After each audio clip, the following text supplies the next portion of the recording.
El avión tocó tierra en el Aeropuerto Internacional de la Ciudad de México a las 7 de la mañana. Habían pasado exactamente 12 años, 4.380 días, desde la última vez que respiré el aire de mi país. Abracé a mi familia y sentí que realmente pertenecía a algún lugar. Bajé con una sola maleta. Toda mi vida cabía en 23 kilos. Ropa desgastada por el trabajo, algunas herramientas, un teléfono lleno de mensajes que nunca obtuvieron respuesta, y un sobre de documentos que, aunque no pesaba mucho, cargaba un valor mucho mayor que cualquier otra cosa.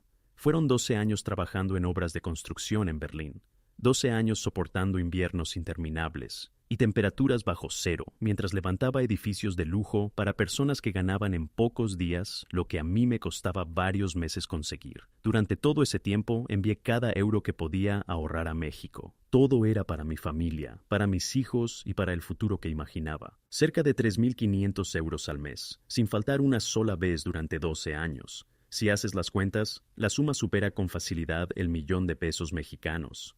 Ese dinero sirvió para levantar la casa de Valeria, pagar la universidad de Daniel, cubrir gastos cotidianos, emergencias y cualquier necesidad que surgiera. Tomé un taxi rumbo a Coyoacán. Mientras avanzábamos, observaba una ciudad distinta. Había más edificios, más automóviles y mucha más gente. Sin embargo, el cambio más grande estaba dentro de mí. Sentía que llevaba tanto tiempo viendo la vida de México desde la distancia que ya no lograba reconocerla como antes. El conductor rompió el silencio. ¿De dónde viene, jefe? De Alemania. ¿Y viene de visita? No. Vuelvo a casa. No hizo más preguntas, y yo tampoco tenía ganas de decir mucho más. Finalmente llegamos a la dirección que llevaba anotada. Era una casa moderna de 2 plantas, con cochera para 2 vehículos y un jardín impecablemente cuidado. Aquella vivienda existía gracias al esfuerzo de todos esos años. Allí vivía mi hija Valeria, junto a su esposo Álvaro y mis 2 nietos, a quienes apenas conocía por algunas videollamadas de vez en cuando. Pagué el taxi, tomé mi maleta y caminé hasta la entrada. El corazón me latía con fuerza. Después de 12 años, uno imagina un reencuentro de 1.000 maneras, pero la realidad suele tener un extraño talento para romper cualquier expectativa. Toqué el timbre. Escuché pasos acercándose. La puerta se abrió. Valeria apareció frente a mí. Vestía ropa deportiva de marca, llevaba el cabello perfectamente arreglado y sus manos mostraban una manicura reciente. Se veía tranquila, cómoda y completamente estable. «Papia...».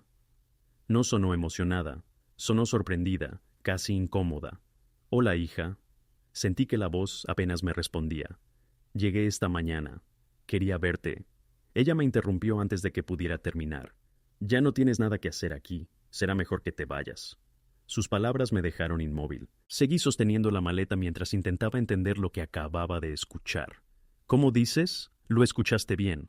Ya no te necesitamos. Nuestra vida siguió adelante y tú ya no formas parte de ella». Detrás de ella apareció Álvaro, observándome desde la sala con los brazos cruzados. No dijo una sola palabra. Solo mantenía una expresión de evidente satisfacción. «Valeria, soy tu padre. Pasé 12 años... ¿Y qué esperabas? ¿Que enviar dinero te convirtiera en un padre presente? Nunca estuviste aquí cuando los niños crecían. Nunca compartiste sus cumpleaños. Nunca estuviste cuando hacía falta alguien que escuchara o abrazara. Solo llegaban transferencias bancarias, como si eso pudiera reemplazar todo lo demás». Cada frase caía sobre mí con más fuerza que la anterior. Intenté responder, pero ninguna explicación parecía suficiente. Ella continuó con un tono todavía más distante. «Álvaro y yo ya resolvimos nuestra vida. No necesitamos tu dinero, ni tampoco que regreses ahora. Aprendimos a vivir sin ti, así que, por favor, vete». La puerta se cerró lentamente frente a mí. Permanecí varios segundos inmóvil, mirando aquella entrada que durante años había ayudado a construir con mi trabajo. Observé la puerta de madera, el jardín perfectamente cuidado y cada detalle que había sido posible gracias a incontables jornadas lejos de casa. 12 años resumidos en una sola despedida. Respiré profundamente, saqué el teléfono del bolsillo y marqué un número que llevaba mucho tiempo guardado bajo un nombre muy específico: emergencia. La llamada fue respondida casi de inmediato. «Señor Mendoza, licenciado Salas, habla Ricardo Mendoza. Llegué esta mañana a México. Necesito que inicie el procedimiento del que hablamos hace 6 meses». Hubo un breve silencio. «¿Está completamente seguro? Una vez que todo comience, ya no será posible detenerlo». Miré una última vez la puerta cerrada. Pensé en los inviernos de Berlín, en las celebraciones familiares que me perdí, en cada cumpleaños que solo conocí por fotografías, y en todos los sacrificios hechos creyendo que algún día regresaríamos a ser una familia. Sí, estoy completamente seguro. Ponga todo en marcha. Entendido. La documentación comenzará a procesarse hoy. Mañana por la mañana todo estará listo. Colgué la llamada. Ajusté el asa de la maleta y empecé a caminar por la calle. No volví la vista atrás. Esa misma tarde encontré un pequeño hotel en el centro de Coyoacán. No era un lugar lujoso, pero estaba limpio y tranquilo. La habitación tenía una cama sencilla, una ventana que daba a la calle y el silencio suficiente para empezar a comprender que, después de 12 años, el regreso que había imaginado jamás existió. Era exactamente lo que necesitaba. Me senté sobre la cama y abrí el sobre de color manila que había llevado conmigo desde Alemania. Dentro había una gran cantidad de documentos. Durante los últimos 6 meses los había preparado con paciencia después de que una conversación, aparentemente inofensiva por WhatsApp, me hiciera comprender cuáles eran realmente las intenciones de mi familia. Todo comenzó en marzo. Lucía me escribió. Lucía, papá, ¿cuándo piensas volver a México? Yo. Muy pronto, hija, ya casi termino de ahorrar para mi retiro. Después de unos segundos apareció otro mensaje. Lucía, ¿y ya sabes dónde vas a vivir cuando regreses? Yo. Pensaba quedarme un tiempo con ustedes mientras encuentro un lugar para instalarme. Su respuesta tardó un poco más. Lucía, la verdad, no creo que sea buena idea. La casa ya nos queda justa. Y, además, Iván piensa que estamos muy cómodos así. Lo mejor sería que buscaras otro sitio. Aquello me dejó pensando. La casa tenía 4 habitaciones. Yo mismo había visto fotografías recientes, así que la explicación no terminaba de convencerme. Pero lo que realmente cambió mi manera de ver las cosas ocurrió unas horas después. Lucía estaba convencida de que yo había abandonado el grupo familiar de WhatsApp hacía años. Como nunca escribía, creyó que ya no estaba allí. Lo que nunca imaginó era que simplemente había silenciado las notificaciones. Seguía leyendo cada conversación. Esa misma noche apareció un intercambio de mensajes entre ella y su hermano Adrián. Lucía, ya le dije a papá que no puede quedarse aquí cuando vuelva. Iván dice que después de tantos años fuera, ya no tiene derecho a reclamar nada. Adrián, ja, ja, ja. Bien hecho. Que resuelva su vida por su cuenta. Nosotros ya seguimos adelante. Unos segundos después, llegó otro mensaje. Lucía. Además, la casa está registrada a mi nombre. Él la pagó, sí, pero al final todo terminará siendo nuestro. Leí aquellas palabras sentado en mi pequeño departamento de Berlín, mientras la nieve caía del otro lado de la ventana. No encendí ninguna luz. Permanecí durante horas en silencio, intentando aceptar que las personas por las que había sacrificado 12 años pensaban de esa manera.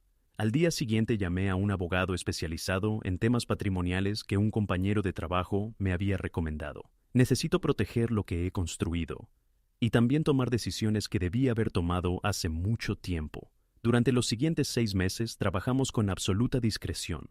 Cada documento, cada trámite y cada movimiento legal fue preparado cuidadosamente.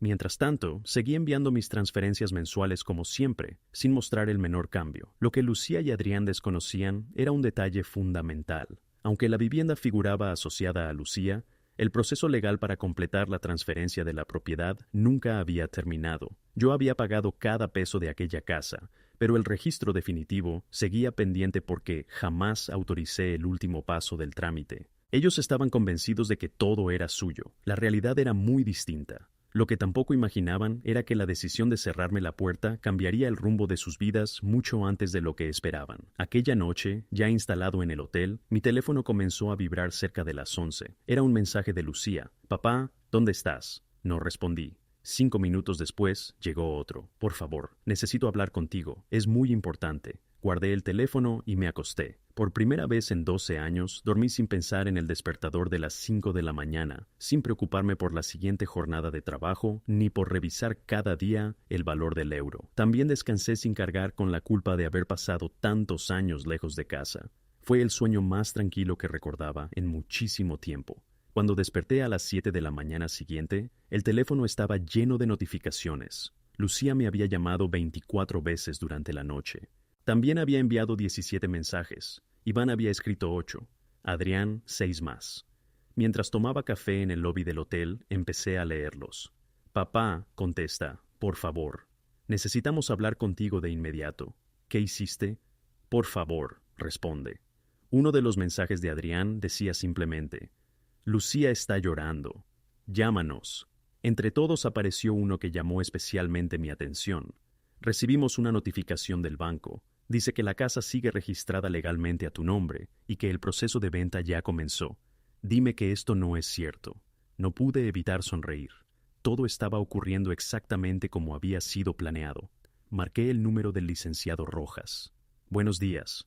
Buenos días, señor Navarro. Imagino que ya vio las reacciones. Así es. ¿Todo sigue según lo previsto? Completamente. La notificación ya fue entregada. Como usted continúa siendo el propietario legal y autorizó el procedimiento correspondiente, los ocupantes disponen de 30 días para entregar la vivienda. Perfecto. ¿Y el resto? También quedó finalizado. Las transferencias mensuales fueron canceladas. El fondo educativo que usted había creado para sus nietos fue redirigido, según sus instrucciones, a una organización de apoyo social. Además, su nuevo testamento ya quedó registrado y sus hijos dejaron de figurar entre los beneficiarios. Excelente trabajo, licenciado. Colgué la llamada. Apenas pasaron unos segundos cuando el teléfono volvió a sonar. Lucía. Rechacé la llamada. 5 segundos después volvió a intentarlo. La rechacé otra vez. Entonces llegó un mensaje de voz. Lo reproduje con calma. Su voz sonaba entrecortada. Papá, ¿por qué estás haciendo esto?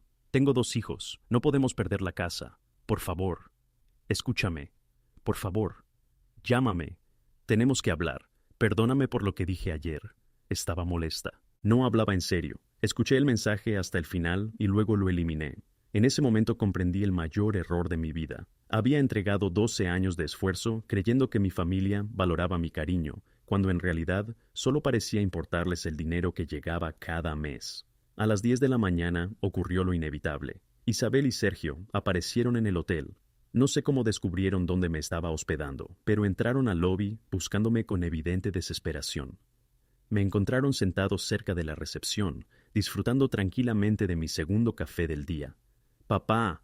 Isabel corrió hacia mí con los ojos llenos de lágrimas. «Qué alivio encontrarte». Sergio llegó unos pasos detrás. En su rostro se mezclaban la preocupación y un enojo que apenas conseguía ocultar. «Papá, tenemos que hablar de la casa». Isabel tomó asiento frente a mí sin esperar invitación. «Debe haber algún error. El banco dice que piensas venderla. No hay ningún error. La casa se venderá». De hecho, ya existe un comprador interesado y el proceso está en marcha. El rostro de Isabel perdió el color. «¿Cómo puedes hacer algo así? Esa es nuestra casa. Ahí vivimos. Ahí están creciendo tus nietos». La corregí con absoluta calma. «No, es mi casa. Yo pagué cada peso y legalmente sigue siendo de mi propiedad. Ustedes vivieron allí porque yo lo permití.